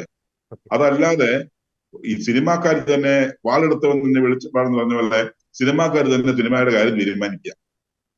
വാളെടുത്തവരെല്ലാം വെളിച്ചപ്പാടായ ശരിയാകുകയില്ല. കൃത്യമായ നിയതമായ രൂപം വേണം. പക്ഷെ അവിടെ ഭരണ സംവിധാനത്തിൽ ഇരിക്കുന്നവർ പോലും ഇതിന് ഓശാന പാടുന്നവരായി മാറുന്നു. നമുക്കറിയാം, കേരളത്തിലെ സാംസ്കാരിക മന്ത്രി ഇപ്പൊ ഒന്നാം സ്ഥാനത്ത് നിൽക്കുന്ന അവസ്ഥയിലേക്ക് എത്തിച്ചേർന്നിരിക്കുകയാണ്. കാരണം പ്രതികരിക്കേണ്ട സമയത്ത്, ഇടപെടേണ്ട സമയത്ത് ഇവരൊന്നും ഇടപെടുന്നില്ല. ഈ അപച്യുതി അല്ലെങ്കിൽ ഈ ഒരു പറയുന്ന ഒരു സമൂഹത്തിലെ ഈ ഒരു മ്ലേച്ഛത പടരുന്നതിൽ എല്ലാവർക്കും പങ്കുണ്ട്, നല്ലതുപോലെ പങ്കുണ്ട്. ഇനിയെങ്കിലും അത് തിരിച്ചറിയുവാൻ, ഇതിലൂടെ നമ്മൾ ലക്ഷ്യം വെക്കുന്നത് എന്താണോ അത് തിരിച്ചറിയുവാൻ, ഇതിലൂടെ നമ്മൾ എന്താണോ സമൂഹത്തിൽ നൽകാൻ ആഗ്രഹിക്കുന്നത് അതിന്റെ യഥാർത്ഥ ലക്ഷ്യത്തിലേക്ക് എത്തിച്ചേരുവാൻ, ഇതിലൂടെ ഉണ്ടാകുന്ന പുഴുക്കുത്തുകളെ എല്ലാം ഉന്മൂലനം ചെയ്യുവാൻ ആവശ്യമായ മരുന്നടിക്കണമെങ്കിൽ, വിഷമടിക്കണമെങ്കിൽ അത് അടിക്കുവാൻ അത്തരത്തിൽ തയ്യാറാകേണ്ടിയിരിക്കുന്നു. അപ്പൊ കല ആയിക്കോട്ടെ, കലാസ്വാദനവും നല്ലതാണ്, ആവിഷ്കാര സ്വാതന്ത്ര്യം നല്ലതാണ്. പക്ഷെ കലാസ്വാതന്ത്ര്യത്തിന്റെയും ആവിഷ്കാര സ്വാതന്ത്ര്യത്തിന്റെയും പേരിൽ നമ്മുടെ സമൂഹത്തിലെ ഉത്തുംഗ സ്ഥാനങ്ങളിൽ വിഹരിക്കുന്ന പ്രത്യയശാസ്ത്രങ്ങൾ അല്ലെങ്കിൽ നമ്മുടെ ചിന്താധാരകളെ, വിശ്വാസത്തെ, മതവിഭാഗത്തെ അല്ലെങ്കിൽ ആചാര അനുഷ്ഠാനങ്ങളെയൊക്കെ അപമാനിക്കുക, കൂതാശകളെ അപമാനിക്കുക, അതുപോലെ തന്നെ മറ്റ് മതങ്ങളുടെ വിശ്വാസാചാര അനുഷ്ഠാനങ്ങളെ ഇഴത്തി കാണിക്കുക, ഇതൊക്കെയാണ് സിനിമയുടെ ലക്ഷ്യമായി മാറുന്നത്. അതിനുവേണ്ടി പണം മുടക്കുന്ന ആളുകൾ അത്തരത്തിൽ അതിന്റെ പിന്നാമ്പുറങ്ങളിൽ നിന്ന് പ്രവർത്തിക്കുന്നവരാണ് എന്ന് തെളിഞ്ഞു വരുന്നത് പോലെയാണ്, അല്ലെങ്കിൽ വെളിവായി വരുന്നത് പോലെയാണ് ഇപ്പോൾ മനസ്സിലാക്കുന്നത്. തീർച്ചയായിട്ടും അത് അന്വേഷിക്കപ്പെടേണ്ടതാണ്. അത്തരത്തിലുള്ള ആളുകൾക്ക് അത് നടപടിയെടുക്കേണ്ടതാണ്. അതിനെ കൃത്യമായി നിയന്ത്രിക്കാൻ ആവശ്യമായ നിയമനിർമ്മാണം നമ്മൾ നടത്തേണ്ടതുമാണെന്ന് തന്നെ. വ്യക്തമാണ്. ശ്രീ രാമസിംഹൻ, അങ്ങ് വർഷങ്ങളായിട്ട് ഈ മലയാള സിനിമ മേഖലയുമായി ബന്ധപ്പെട്ട് പ്രവർത്തിക്കുന്ന ഒരു വ്യക്തിയാണ്. എൻ്റെ ഒരു ചോദ്യം ഇതാണ്. നമ്മൾ ഈ ഹേമ കമ്മിറ്റി റിപ്പോർട്ടിൽ പരാമർശിച്ചിരിക്കുന്ന വിഷയങ്ങൾ മാത്രമല്ല, നമ്മൾ ഈ ചർച്ചയിൽ പരാമർശിച്ച ഒരു വിഷയങ്ങളുടെ ഒക്കെ ഒരു പശ്ചാത്തലത്തിൽ ഇപ്പോൾ പുറത്തു വന്നിരിക്കുന്നത് ഒരു മഞ്ഞുമലയുടെ ഒരു അറ്റം മാത്രമാണോ? ഒപ്പം മറ്റൊരു ചോദ്യം കൂടി, ഈ കമ്മിറ്റി റിപ്പോർട്ടിൽ സൂചിപ്പിച്ചിരിക്കുന്നു ചില പവർ ഗ്രൂപ്പുകളൊക്കെ ഈ സിനിമാ മേഖലയിൽ പ്രവർത്തിക്കുന്നു എന്നത്. ഇത്തരം പവർ ഗ്രൂപ്പുകളുടെയൊക്കെ ഒരു സ്വാധീന ഫലമായിട്ടാണോ മലയാള സിനിമ ഇത്തരത്തിലുള്ള ഒരു അപജയങ്ങളിലൂടെ കടന്നു പോകുന്നത്? ഒപ്പം വർഷങ്ങളായിട്ട് മലയാള സിനിമാ മേഖലയിൽ പ്രവർത്തിക്കുന്ന ഒരു വ്യക്തി എന്ന നിലയിൽ ഈ റിപ്പോർട്ട് പുറത്തു വന്നപ്പോൾ അങ്ങേക്കുണ്ടായ ഒരു ഫീലിംഗ് എന്താണ് ശ്രീ രാമസിംഹൻ? എനിക്കൊരു അത്ഭുതമില്ല. കാരണം എന്നെ പുറത്താക്കിയിട്ട്, മലയാള സിനിമയിൽ നിന്ന് എന്നെ പുറത്താക്കിയിട്ട് 14 വർഷമായി. ഫെഫ്ക എന്നെ പടിയടച്ച് പിണ്ടം വെച്ചതാണ്. അതിന്റെ കാരണം എന്താ? തിലകനെ ഇവരെ വിലക്കിയപ്പോ ആ തിലകനെ വെച്ച് ഞാൻ സിനിമ ചെയ്തു എന്നുള്ളതാണ്. അതെ, കാരണം ആ വൃദ്ധനെ എന്തായിരുന്നു എന്നുള്ള അവസ്ഥ എനിക്ക് മാത്രമേ അറിയുള്ളൂ ശരിക്കും. കാരണം നാടകത്തിൽ അഭിനയിക്കുമ്പോൾ അവിടെ സമ്മതിച്ചില്ല, സീരിയലിൽ അഭിനയിക്കാൻ പോകുമ്പോൾ അവിടെ സമ്മതിച്ചില്ല. ഇദ്ദേഹത്തെ ഞാൻ രണ്ടാമത്തെ കാസ്റ്റ് ഇദ്ദേഹം വീട്ടില് ഒരു മൂലയ്ക്ക് ഇരുട്ടിലിരിക്കുന്ന അവസ്ഥയിലാണ്. ഞാൻ അദ്ദേഹത്തെ കൊണ്ടുവന്നു വീണ്ടും സിനിമ 2 ജയിച്ചു ഇവര് ഉടക്കുണ്ടാക്കിയപ്പോ. അപ്പൊ ഇവര് തമ്മിൽ ഇവരുടെ ഇപ്പൊ നമ്മളൊരു അമ്മ വേറെയാണ്, ഫെഫ്ക വേറെയാണ് എന്നൊക്കെ പറയും. പക്ഷെ ഇതിലൊരു കാര്യം ശ്രദ്ധിച്ചിട്ടുണ്ടോ? പണ്ടത്തെ പോലെയല്ല. പണ്ട് നിർമ്മാതാവ് വേറെ, വിതരണക്കാര് വേറെ, പിന്നെ നടികരന്മാര് വേറെ, ഇങ്ങനെയായിരുന്നു പണ്ടുണ്ടായിരുന്നത്. അപ്പൊ നമുക്ക് അന്നത്തെ കാലത്ത് പ്രൊഡ്യൂസർമാരെടുക്കുക. ഒന്ന് ജൂബിലി ജോയ് തോമസ് ഡിസ്ട്രിബ്യൂട്ടർ, പിന്നെ നമ്മുടെ പാലായിലുള്ള ഞാൻ പേര് മറന്നുപോയി അച്ചായൻ, പിന്നെ നവോദയ, ഉദയ, ഇവിടെയാണെങ്കിൽ ഔസേപ്പച്ചൻ, അപ്പച്ചൻ, ഏറ്റവും കൂടുതൽ ക്രിസ്ത്യാനികളായിരുന്നു ഈ രംഗത്ത് ഏറ്റവും കൂടുതൽ നിർമ്മാതാക്കളുണ്ടായിരുന്നു. അതും ഇപ്പൊ ജൂബിലി ജോയ് തോമസ് പറഞ്ഞ വാക്കിന് കൃത്യമായിട്ട് എങ്ങനെയാണോ ഒരു പ്രൊമോട്ട് ചെയ്യേണ്ടത് അത് പ്രൊമോട്ട് ചെയ്യും. ഒരാളുടെ കണ്ണീരിന്റെ ഒരു അംശം വാങ്ങിക്കാത്ത ആളാണ് ജൂബിലി. ഇത് തെറ്റി തുടങ്ങിയപ്പോ ഈ സിനിമ ഈ സൂപ്പർ സ്റ്റാറുകളുടെ കയ്യിലേക്ക് മാറി തുടങ്ങിയപ്പോ ജൂബിലി ജോയ് തോമസ് അവസാനമായിട്ട് ഞാൻ കാണുമ്പോൾ ഞാനിതാ മാരുതിയുടെ സ്പെയർ പാർട്സിന്റെ ഡീലർഷിപ്പ് എടുക്കും. അതേപോലെ തന്നെ നമ്മൾ ആലോചിച്ച് ലക്ഷക്കണക്കിന് കോടിക്കണക്കിന് രൂപ വാരിയ ആളാണ് ഔസേപ്പച്ചൻ. സിദ്ദിഖ്ലാലിനെ കൊണ്ടുവന്ന് മറ്റേ ഇങ്ങനെയുള്ള ആൾക്കാരൊക്കെ എങ്ങോട്ട് പോയി? ഇവര് മൊറാലിറ്റി വിട്ട് അവർ സബ്ജക്റ്റ് കേൾക്കും. നിർമ്മാതാവ് സബ്ജക്റ്റ് കേട്ടിട്ട് അയ്യോ ഇത് കുടുംബത്തിന് പറ്റില്ല, ഇത് മാറ്റി വെച്ച് നിങ്ങൾ വേറെ വല്ല സബ്ജക്റ്റ് കൊണ്ട് കൊണ്ടുപോകാം. ഈ മൊറാലിറ്റി കീപ്പ് ചെയ്യുന്ന ഒരു സമൂഹം ഉണ്ടായിരുന്നു, നിർമ്മാതാക്കളുണ്ടായിരുന്നു. ഈ നിർമ്മാതാക്കളെ മുഴുവൻ ഇല്ലാണ്ടാക്കിയിട്ട് ഇതില് ശരിക്ക് നേരത്തെ പറഞ്ഞ പോലെ കമ്മ്യൂണിസ്റ്റിന്റെ കടന്നുകയറ്റം, അവരുടെ ചിന്താഗതിയിലെ കടന്നുകയറ്റം, ഇത് നമ്മുടെ സോഷ്യൽ റിലേഷൻഷിപ്പിൽ വല്ലാത്ത പ്രശ്നമാക്കിയിട്ട്. ഇപ്പൊ നമ്മൾ വൈരുദ്ധ്യാത്മക ഭൗതികവാദം എടുക്കുക, ഇണ ചേരുന്നത് കൊണ്ട് കുഞ്ഞുണ്ടാവുന്നു, അതിലൊരു മൊറാലിറ്റി അല്ല. ആണും പെണ്ണും ചേർന്നാൽ കുട്ടി ഉണ്ടാവും. ഇപ്പൊ നമുക്കറിയാം, ഈ പൊതുസമൂഹത്തിന്റെ മുമ്പിൽ പിണറായി വിജയന് നടന്നു കയറാൻ ഒരു യോനിയുടെ കവാടം ഉണ്ടാക്കിയ സമൂഹമാണത്. എന്നിട്ടത് പരസ്യമായിട്ട് കാണിക്കുകയും ചെയ്യും എന്താണെന്നുള്ളത്. ചുംബന സമരം എന്നാണ് ഈ ചുംബന സമരം എന്ന് ഒന്ന് ആലോചിച്ച് നോക്കൂ. നിങ്ങൾ അവിടുന്ന് ചുംബിച്ചോളൂ. ഈ ചുംബന സമരവും ഇതൊക്കെ കഴിഞ്ഞതിന് ശേഷം കുട്ടികളിൽ വന്ന മാറ്റം ശ്രദ്ധിച്ചിട്ടുണ്ടോ? അവര് പരസ്യമായിട്ട് സ്കൂളൊക്കെ വിട്ട് നിൽക്കുകയാണെങ്കിൽ ഞാൻ കണ്ട് ഞെട്ടിപ്പോയിട്ടുണ്ട്. ഒരു പെൺകുട്ടി ആൺകുട്ടിയുടെ മടിയിലിരിക്കുന്നു, അവന്റെ സ്മോക്കിന്റെ പകുതി എടുത്ത് വലിക്കുന്നു, തിരിച്ച് അവന്റെ ചുണ്ടിലേക്ക് കൊടുക്കുന്നു, അവനെ ചുംബിക്കുന്നു പരസ്യമായിട്ട്. ഇതെന്നൂടെ ഉണ്ടായത്? ഈ പറയുന്ന ചുംബന സമരവും ആർത്തവ സമരവും ഇതിനൊക്കെ ശേഷമാണ് ഇത്തരം ഒരു പ്രവർത്തനം ഉണ്ടായിരുന്നത്. അശ്ലീലം എന്ന് പറയുന്നത് നമുക്ക് കുട്ടികളെ അങ്ങോട്ട് കൊണ്ടുവരാൻ ഇവർ വളരെ എളുപ്പം കഴിഞ്ഞവർക്ക്. അത് ഏത് ഗ്യാങ്ങായിരുന്നു ചെയ്യണം? എനിക്ക് നേരത്തെ നമ്മൾ അച്ഛൻ പറഞ്ഞ പോലെ ഇത് അത്ര നിസ്സാരമായിട്ട് ഇവര് പോയി കഴിഞ്ഞാല് ഈ ഗ്യാങ്സ്റ്റേഴ്സ് ഇതിന്റെ നേതൃത്വം ഏറ്റെടുത്താണ്ടല്ലോ തീർന്നു. പുതിയ കുട്ടികൾ എടുക്കട്ടെ. പുതിയ കുട്ടികൾ ആരാണ്? ഈ 24 മണിക്കൂർ ഇങ്ങനെ തിരുമ്മി അടിച്ച് പിമ്പിരിയായിട്ട് ഇന്റർവ്യൂവിന് വരുമ്പോ പോലും ഒരു ബോധവും ഇല്ലാതെ സംസാരിക്കുന്ന ആൾക്കാരാണ് ഇന്നത്തെ പുതിയ തലമുറ. അവരുടെ കയ്യിലേക്കാണ് അമ്മ പോകുന്നതെങ്കിൽ പിന്നെ മക്കളാരും പോക്കാം. അതും കൂടി നമ്മൾ ചിന്തിക്കണം. ഇതിനെ ലീഡ് ചെയ്യാൻ പറ്റുന്ന ശക്തമായ കരങ്ങളില്ലാതെ പോവാണ്. സാംസ്കാരിക നായകരെന്ന് പറയാൻ പറ്റില്ല, സാംസ്കാരിക നായകൾ എന്നുള്ളവരാണ്. ഒരു എല്ലിന്റെ കഷ്ടട്ട നന്നായി വാലാട്ട്. ആരാണോ ഭക്ഷണം കൊടുക്കുന്നത് അത് ഗവൺമെന്റ് നമുക്ക് കൊടുക്കാൻ പറ്റൂല. അപ്പൊ പാരിതോഷികം കൊടുക്കണം, അവാർഡ് കൊടുക്കണം, റിവാർഡ് കൊടുക്കണം, അവര് ഉന്നത സ്ഥാനങ്ങളിൽ ഇരിക്കണം, ഇൻസ്റ്റിറ്റ്യൂട്ടിന്റെ മേധാവിയാക്കി ഇരുത്തണം. രഞ്ജിത്തിനെ കൊണ്ടുപോയി ഇരുത്തിയത് എവിടെയാണ്? അക്കാഡമിയുടെ മേലെ. രഞ്ജിത്തിനെ കുറിച്ച് ഇതിനു മുമ്പ് കംപ്ലൈന്റ് ഉണ്ടായിരുന്നല്ലോ, അവർ കേട്ടിട്ടില്ല. അപ്പൊ ഈ പറയുന്ന സാംസ്കാരിക നായകർക്ക് എല്ലിന്റെ കഷ്ണങ്ങൾ ഇട്ട് കൊടുക്കാൻ വേണ്ടിയിട്ട് ഗവൺമെന്റ് ഉള്ളൂ. അപ്പൊ ആ ഗവൺമെന്റ് ചെറുപ്പടിക്ക് ഗവൺമെന്റ് താല്പര്യം എന്താണ്? അരാജകത്വമുള്ള സമൂഹം ഉണ്ടാവണം എന്നുള്ളതാണ്. കല്ലെറിയുന്നൊരു സമൂഹം, വിപ്ലവം എന്താണ്, ചെഗുവേരയുടെ കൊടിയാണ് ഇപ്പൊ ഏറ്റവും കൂടുതൽ ആ സമൂഹത്തിൽ കാണുന്നത്. അരിവാൾ ചുറ്റിയ നക്ഷത്രം പോയി. ഞാൻ രാഷ്ട്രീയം പറയല്ല. ചെഗുവേര എന്ന് പറയുമ്പോൾ ഒരു യുവാവിന്റെ മനസ്സിൽ വരുന്നതാണ് കത്തിച്ചു വെച്ചൊരു കഞ്ചാവാണ്. ആ കഞ്ചാവാണ് ഒരു യുവാക്കളുടെ. അപ്പൊ യുവാക്കളുടെ അടയാളമായി ചെഗുവേര മാറുമ്പോ യേശുക്രിസ്തു പോയി, ബാക്കി എല്ലാവരും പോയി. ചെഗുവേര എന്ന് പറയുന്ന ഒരു വസ്തു. ഇപ്പൊ നമുക്ക് ഈ കഴിഞ്ഞ ആഴ്ച ഞാനും നമ്മുടെ കാസയിലെ കൂടി ഒരു ക്യാമ്പിന് പോയി, കാസർഗോഡ്. അപ്പൊ അവിടെ ഉണ്ടായൊരു സംഭവം, ഞാൻ ഹിന്ദു പെൺകുട്ടികളെ പൊട്ട് തൊട്ടാ കളിയാക്കും, ഈ വെന്തിങ് ഇട്ട ക്രിസ്ത്യാനികളുടെ കളിയാക്കും.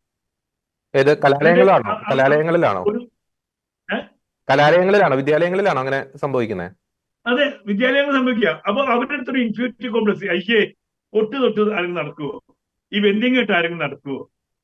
ഇതൊക്കെ അങ്ങനെയുള്ള കുട്ടികളെ കളിയാക്കി അവരെ അതിന്ന് അപ്പൊ എന്ത് ചെയ്യും? അയ്യോ, കുട്ടികൾ കളിയാക്കുമല്ലോ, പൊട്ട് തൊടാതിരിക്കുക, മറ്റേ കുരിശുമാല ഇടാതിരിക്കുക. അപ്പൊ ഇവരുടെ മതത്തിന്റെ ആ അടയാളങ്ങളെ മാറ്റി കളയും. ഞാൻ എന്നിട്ട് അവിടെ ഈ കുട്ടികളോട് ചോദിച്ചു, അവര് പർദ്ദയിടുന്നല്ലേ വരുന്നത്? അതെ, അവര് അർത്ഥ ഇടുന്നുണ്ടല്ലോ, ഉണ്ട്. അപ്പൊ നിങ്ങളെന്താ തിരിച്ചു ചോദിക്കാത്തത് ഇത് മോശപ്പെട്ടതെന്ന്? അത് ഞങ്ങൾ എങ്ങനെയാ ചോദിക്കുക? ഈ പർദ്ദയിട്ട് തട്ടമിട്ട് വരുന്നവരാണ് ഇവരെ കളിയാക്കുന്നത്, നെറ്റിയിൽ കുറി തൊട്ടിട്ട്. അപ്പൊ നമ്മൾ എല്ലാ മേഖലകളിലും ഈ അടയാളങ്ങളെ മായ്ച്ചു കളയുന്ന ഒരു രീതിയുണ്ട്. ഒരു അടയാളത്തെ ചീത്തയാക്കാൻ വളരെ എളുപ്പമാണ്. ഇപ്പൊ നമ്മളൊരു ക്രോസിനെ ചീത്തയാക്കാൻ വളരെ എളുപ്പമാണ്. അത് അസ്ഥാനത്ത് കൊണ്ട് വെച്ചാൽ മതി. പവിത്രമായി വെക്കേണ്ട ഒരു സ്ഥാനത്തെ, ഒരു വസ്തുവിനെ നമ്മളെ ഏറ്റവും അധമമായ ഒരു ആളുടെ കഴുത്ത് തൂക്കിയാൽ മതി. ഒരു വില്ലന്റെ കഴുത്തിൽ ഒരു ക്രോസ് വന്നു കഴിഞ്ഞാൽ അധമമായി ആ അടയാളം. അപ്പൊ നമ്മൾ വിശുദ്ധമായി സൂക്ഷിക്കുന്ന അടയാളങ്ങളെ ഇല്ലായ്മ ചെയ്യുക. ഇപ്പൊ മറ്റേ ശിവലിംഗം എന്ന് പറയുമ്പോൾ അതിന് വേറെ അർത്ഥം കൊടുത്തിട്ട് ശിവലിംഗം യഥാർത്ഥത്തിൽ ലിംഗം എന്ന് നമ്മൾ ഉദ്ദേശിക്കുന്ന ലിംഗമല്ല. അപ്പൊ അതിനെ മാറ്റിയിട്ട് ഇപ്പൊ നമുക്ക് എന്നെയൊക്കെ ചെറുപ്പത്തില് നമ്മൾ പറഞ്ഞല്ലോ ഈ കന്യാമല എങ്ങനെയാ ഗർഭം ധരിച്ചത് എന്ന് ചോദിച്ചാൽ കുട്ടികൾ എന്താ പറയും പെട്ടെന്ന്. തിരിച്ച് അവരോട് ചോദിക്കുന്ന ചോദ്യങ്ങൾ നമ്മുടെ കുട്ടികൾക്ക് അറിയില്ല. ക്രിസ്ത്യൻ കുട്ടികൾക്കോ ഈ ഹിന്ദു കുട്ടികൾക്കോ തിരിച്ചു ചോദിക്കാനുള്ള ഒരു ചോദ്യവും അറിയില്ല. അവര് കൃത്യമായിട്ട് ഒരു പഠിപ്പിച്ചേ വിടുന്നത് നിങ്ങൾ ഇന്ന ചോദ്യങ്ങൾ ചോദിക്കണം. അടുത്ത ചെറുപ്പക്കാരൻ, ഞാൻ പ്രഭാഷണത്തിന് പോകുമ്പോൾ ഡ്രൈവറായിട്ട് വന്ന ഒരു ചെറുപ്പക്കാരൻ, അന്ന് ഞാൻ വിഷയം സംസാരിച്ചത് ഈ രാമൻ ബാലിയെ കൊന്നത് മറഞ്ഞിരുന്നാണ് എന്ന് തോന്നി. അപ്പൊ ഈ ആളുകൾ എപ്പോഴും കളിയാക്കുന്നത് ബാലിയെ മറഞ്ഞിരുന്ന് ഭീരുവാണ് രാമൻ എന്ന്. ഞാൻ ആ പ്രസംഗത്തിൽ ഞാൻ പറയുന്നു, ബാലിയാണ് ഈ ചോദ്യം ചോദിച്ചു, അല്ല രാമ നീ എന്താ മറഞ്ഞിരുന്ന് എന്നെ അമ്പ ചെയ്തതെന്ന്. അപ്പൊ ബാലിയോട് രാമൻ പറഞ്ഞു, നീ ഏറ്റവും മ്ലേച്ഛമായിട്ട് മൃഗതുല്യമായ പ്രവർത്തനമല്ലേ ചെയ്തത്. നീ നിന്റെ സ്വന്തം സഹോദരന്റെ ഭാര്യയെ കൊണ്ട് വന്ന ആളല്ലേ, അപ്പൊ നീ മൃഗമല്ലേ. നീ ഒരു മൃഗമായതുകൊണ്ട് നിന്നെ വേണമെങ്കിൽ വല വെച്ചോ ഒളിഞ്ഞിരുന്നോ എങ്ങനെ വേണമെങ്കിലും കൊല്ലാം. ഇതാണ് അതിന്റെ തത്വം വരുന്നത്. മൃഗതുല്യമായ കാര്യങ്ങൾ ചെയ്തുകൊണ്ടാണ് അയാള് മൃഗമായിട്ട്. അപ്പൊ ഇത് ഇപ്പൊ ക്രിസ്ത്യാനിറ്റിയിലെ ഈ മറ്റേ പെട്ടെന്ന് ഉത്തരം അറിയാത്ത കുട്ടികൾക്ക് അറിയാത്ത ചോദ്യങ്ങൾ കുട്ടികളിലേക്ക് ഇടുക. അതേപോലെ തന്നെ ഹിന്ദു കുട്ടികളെടുത്ത് അവരുടെ ഈ രാമനെ എടുത്തിട്ട് ഇടുക, സീതയെ ഉപേക്ഷിച്ച ഈ പറയുന്ന ആള് നിങ്ങൾ ഇങ്ങനെ ദൈവമാക്കുക എന്ന് ചോദിക്കുന്ന ചോദ്യങ്ങൾ. അപ്പൊ ഇത്തരം ചോദ്യങ്ങൾ അവര് പ്രിപ്പയർഡ് ആയിട്ടാണ് വരുന്നത്. നമ്മുടെ കുട്ടികൾ പ്രിപ്പയർഡ് അല്ല. ഇതേ ചോദ്യങ്ങളാണ് സിനിമയിലും വരുന്നത്, ഇതേ ആശയങ്ങളാണ് സിനിമയിലും വരുന്നത്. ഏറ്റവും എനിക്ക് ഇന്ത്യൻ കിച്ചൺ എന്ന് പറഞ്ഞൊരു സിനിമ ഉണ്ടായിരുന്നല്ലോ, ഗ്രേറ്റ് ഇന്ത്യൻ കിച്ചൺ.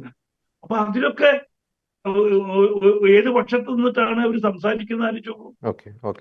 ഏത് പക്ഷത്ത. അതേപോലെ ഈ പറയുന്ന നമ്മുടെ ഇപ്പൊ നമ്മുടെ കഴിഞ്ഞ പ്രാവശ്യം ഞാൻ പറഞ്ഞു, നമ്മുടെ കുരിശുവരകൾ ഇല്ലാതാക്കുക, നമ്മുടെ വിളക്ക് കത്തിക്കുന്നത് ഇല്ലാതാക്കുക, പകരം അവിടെ മറ്റൊന്ന് കൊണ്ട് സ്ഥാപിക്കുക. ഇതിന്റെ ദുരന്തം ഈ പറയുന്ന നിങ്ങൾ എടുത്തു നോക്കൂ. ഇപ്പൊ ലഹരി കടത്തുന്നവരില് ഒരു മുസ്ലിം ആയിരിക്കും ഇതിന്റെ ഹെഡ്, ബാക്കി ഒന്നുകിൽ ക്രിസ്ത്യാനി അതല്ലെങ്കിൽ ഹിന്ദു കുട്ടികൾ.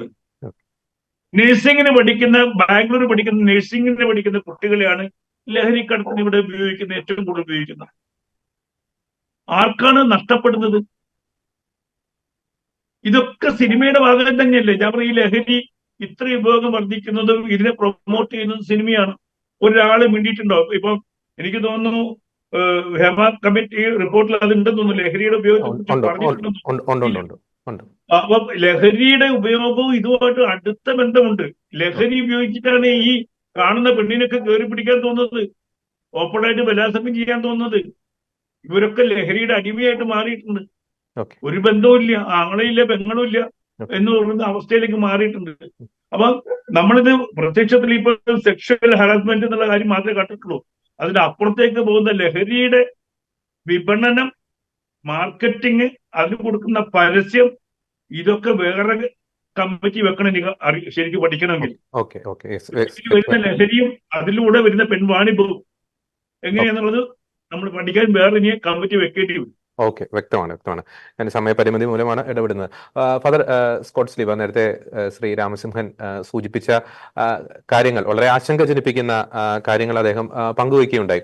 എൻ്റെ ഒരു ചോദ്യം ഇതാണ്, ഒരു സ്വയം വിമർശനപരമായിട്ടുള്ള ഒരു ചോദ്യം. നമുക്കറിയാം, ഈ ക്രൈസ്തവ മതത്തിന്റെ ഒരു പശ്ചാത്തലത്തിൽ ചിന്തിക്കുമ്പോൾ ഈ സിനിമ ഈ വളർന്നു വരുന്ന ഈ ഒരു തലമുറകളിൽ ഉണ്ടാക്കിയ ഒരു ഇമ്പാക്റ്റ് എന്ന് പറയുന്നത് നമ്മൾ ചിന്തിക്കുന്നതിനേക്കാൾ അപ്പുറമാണ്.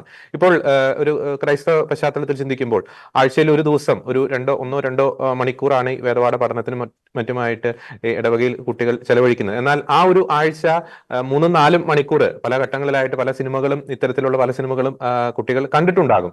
അപ്പോൾ ഇത്തരത്തിലുള്ള ക്രൈസ്തവ വിരുദ്ധമായിട്ടുള്ള ആശയങ്ങൾ ഉള്ളിലേക്ക് കയറിയിട്ടുണ്ടാവും, അധാർമികമായിട്ടുള്ള ആശയങ്ങൾ ഉള്ളിലേക്ക് കയറിയിട്ടുണ്ടാവും. അപ്പോൾ ഈ സിനിമാ മേഖല ഒരു ട്വിസ്റ്റ് ഉണ്ടായ ആ ഒരു കാലഘട്ടം, അപ്പോൾ അതിനെപ്പറ്റി ഒരു കൃത്യമായിട്ടൊരു ജാഗ്രത കുറവ് പ്രത്യേകിച്ച് ക്രൈസ്തവ ഹൈന്ദവ സമുദായങ്ങൾക്ക് സംഭവിച്ചിട്ടില്ല. അതിന്റെ ഒരു ഇമ്പാക്ട് അല്ലേ പലപ്പോഴും നമ്മൾ ഈ സമുദായ ബോധം നഷ്ടപ്പെടുന്നു, അല്ലെങ്കിൽ സമുദായ സ്നേഹം നഷ്ടപ്പെടുന്നു എന്ന തരത്തിലുള്ള പരാതികളൊക്കെ ഉയരുന്നതിന്റെ ഒരു പ്രധാനപ്പെട്ട ഒരു കാരണം ഒരു ജാഗ്രതാ കുറവ് ആ പല മേഖലകളിലും പല ഘട്ടങ്ങളിലും സംഭവിച്ചിട്ടില്ലേ ഫാദർ സ്കോട്ട് സ്ലീവ? ഇന്ന് തീർച്ചയായിട്ടും അങ്ങനെ ഒരു ശ്രദ്ധ കൊടുക്കേണ്ട വിഷയം തന്നെയായിരുന്നു. പലയിടങ്ങളിൽ നമുക്കത് കൊടുക്കാനായിട്ട് സാധിച്ചിട്ടില്ല എന്നുള്ളത് സത്യമാണ്. നമുക്കറിയാം, ഈ സിനിമാ മാധ്യമമായാലും അല്ലെങ്കിൽ ഇവിടുത്തെ നാടക മേഖല, കലാഭവൻ എന്ന് പറയുന്ന വലിയൊരു മുതൽ നമുക്ക് ഉണ്ടായിരുന്നു ഒരു കാലഘട്ടത്തിൽ. ആബേലച്ചനെ പോലുള്ള ആളുകളാണ് ഇന്ന് കേരളത്തിൽ ഈ ഒരു മാധ്യമം അല്ലെങ്കിൽ ഈ ഒരു കലാരംഗത്തെ ഇത്രമാത്രം ഉയർത്തിക്കൊണ്ടുവരുവാനായിട്ട് കാരണഭൂതനായിട്ടുള്ളത്. അപ്പൊ അദ്ദേഹത്തിന്റെ ശിഷ്യന്മാര് പോലും ഇന്ന് ക്രൈസ്തവ വിരുദ്ധമായ കാര്യങ്ങളാണ് പ്രകടമാക്കിക്കൊണ്ടിരിക്കുന്നത്.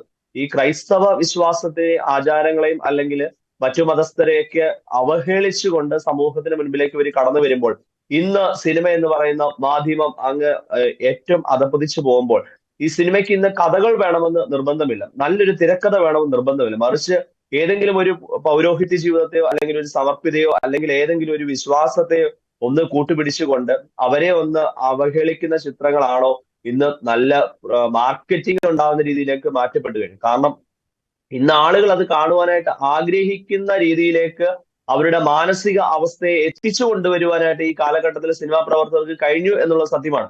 ഇന്ന് ഈ വിശ്വാസത്തിന് വിപരീതമായ കാര്യങ്ങളിലൂടെ ഒരു പ്രത്യേകമായ ഒരു വിശ്വാസത്തെയും ഒരു പ്രത്യേകമായ വിഭാഗത്തെയും പർവ്വതവൽക്കരിച്ചുകൊണ്ട് ഉയർത്തിക്കാട്ടുവാനും, അപ്പോൾ അതിന് നല്ലത് മറ്റുള്ളവരെ ഇകഴ്ത്തിക്കാട്ടുക എന്നുള്ളതാണ്. ആ ഇകഴ്ത്തിക്കാട്ടല് എത്രമാത്രം ദൂരവ്യാപകമായ പ്രതികൂല സാഹചര്യം ഉണ്ടാക്കുന്നുവെന്ന് മുന്നമേൽ കാണുവാനും അത് മുളയിലെ നുള്ളുവാനുള്ള ഒരു ശ്രമം നമ്മുടെ ഭാഗത്തുനിന്ന് നഷ്ടപ്പെട്ടു പോയി എന്നുള്ളത് സത്യമാണ്. പക്ഷെ ആ ഒരു ജാഗ്രത കുറവ് പരിഹരിച്ചുകൊണ്ട് മുൻപോട്ട് പോകണം. എങ്കിൽ മാത്രമേ നല്ല നല്ല രീതിയിലേക്കുള്ള സിനിമ മാത്രമല്ല ഏത് മേഖലയിലാണെങ്കിലും ഈ ഒരു ജാഗ്രതാ കുറവിനെ ഒന്ന് മാറ്റിയെങ്കിൽ മാത്രമേ കുറച്ചുകൂടെ മാനുഷികമായിട്ടും കുറച്ചുകൂടെ മാനവികമായിട്ടും ഈ ഒരു കലാരംഗമാണെങ്കിലും നമ്മുടെ സാമൂഹിക പൊതുബോധത്തെ ഉയർത്തിക്കൊണ്ടുവരാനായിട്ട് സാധിക്കുകയുള്ളൂ.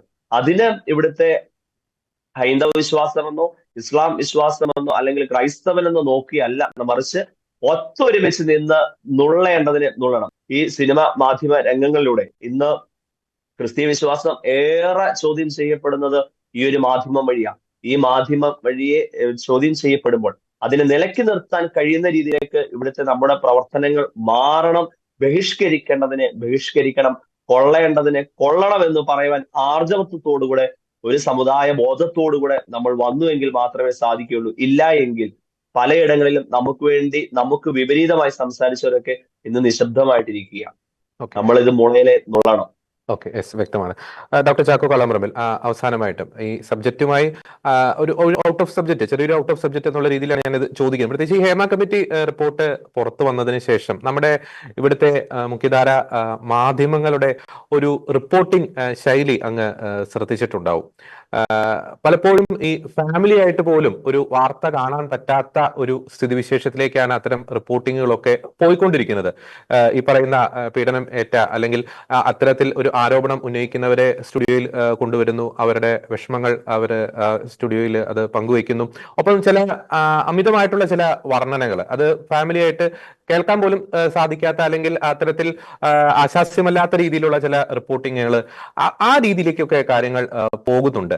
അപ്പോൾ കഴിഞ്ഞ ദിവസം തന്നെ ഒരു പ്രമുഖ മലയാള സിനിമ നടനോട് ഈ മാധ്യമ പ്രവർത്തകരൊക്കെ ചോദിച്ചപ്പോൾ ആ നടൻ തന്നെ അവരോട് ചോദിക്കുകയുണ്ടായി, ഒരു റേറ്റിംഗിന്റെ അടിസ്ഥാനത്തിലാണോ അല്ലെങ്കിൽ റേറ്റിംഗ് കൂട്ടാൻ വേണ്ടിയിട്ടാണോ നിങ്ങൾ ഈ ചോദ്യം ചോദിച്ചത്, അല്ലെങ്കിൽ മലയാള സിനിമ നന്നാകാൻ വേണ്ടിയിട്ടാണോ ഈ ഒരു ചോദ്യം ചോദിച്ചത്?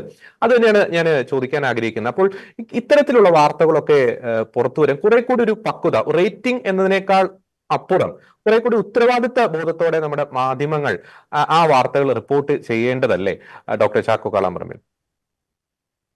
തീർച്ചയായും ഈ ഒരു സമൂഹത്തിന്റെ മനസാക്ഷിയായി പ്രവർത്തിക്കേണ്ടതാണ് മാധ്യമങ്ങൾ. നന്മയെ നന്മയായും തിന്മയെ തിന്മയായും ചിത്രീകരിക്കാനുള്ള ഉത്തരവാദിത്വ ബോധമുള്ളവരാണ്. പക്ഷെ ഈ കാലഘട്ടത്തിൽ മാധ്യമ മത്സരങ്ങൾ, അതിന്റെ അതിപ്രസരം മൂലം സോഷ്യൽ മീഡിയ ആണോ പത്രമാധ്യമങ്ങളാണോ ചാനലുകളാണോ മുന്നിൽ നിൽക്കുക അല്ലെങ്കിൽ മുന്നിലെത്തുക എന്നുള്ളതിന്റെ മത്സരത്തിന്റെ കിടമത്സരത്തിന്റെ ഭാഗമായി കേവലം ഇക്കിളിപ്പെടുത്തുന്നതും സെൻസേഷനുമായിട്ടുള്ള ന്യൂസുകൾ അടക്കം സംപ്രേഷണം ചെയ്ത് റേറ്റിംഗ് കൂട്ടാനുള്ള ഒരു പരാക്രമം നമ്മൾ ഈ മേഖലയിൽ ദൃശ്യമാകുന്നുണ്ട്. ഞാനിത് പറയുമ്പോൾ പോലീസ് ഒരു വിഭാഗം, അതുപോലെ സിനിമ സീരിയൽ സെലിബ്രിറ്റീസ്, ഡ്രഗ് മാഫിയകള്, ഈ വിഭാഗത്തിലെല്ലാം പെടുന്ന എല്ലാ സിനിമ സീരിയൽ സെലിബ്രിറ്റീസ് ഞാൻ പറയില്ല, എല്ലാ പോലീസുകാരെന്ന് പറയില്ല, ഡ്രഗ് മാഫിയ സംഘത്തോട് ചേർന്ന് ഉള്ള ഒരു അവിശുദ്ധ കൂട്ടുകെട്ട് ഈ നാട്ടിൽ നിലനിൽക്കുകയാണ്. ആ അവിശുദ്ധ കൂട്ടുകെട്ട് നാടിനെ കാർന്നിരുന്ന പീഡിതമായ ഒരു മയക്കുമരുന്ന് സംസ്കാരത്തിലേക്ക് നമ്മളെ ഉയർത്തിക്കൊണ്ടുപോകും. നാടിന്റെ ധാർമ്മികതയെയും സാൻമാർഗികതയെയും കീഴ്മേൽ മറിക്കുന്ന വിധത്തിൽ പ്രത്യേകിച്ച് ആശയങ്ങളുടെ പ്രചരണം എന്ന പേരിൽ അഴിച്ചുവിടുന്ന വളരെ മ്ലേച്ഛകരമായിട്ടുള്ള സംവാദങ്ങളുണ്ട്.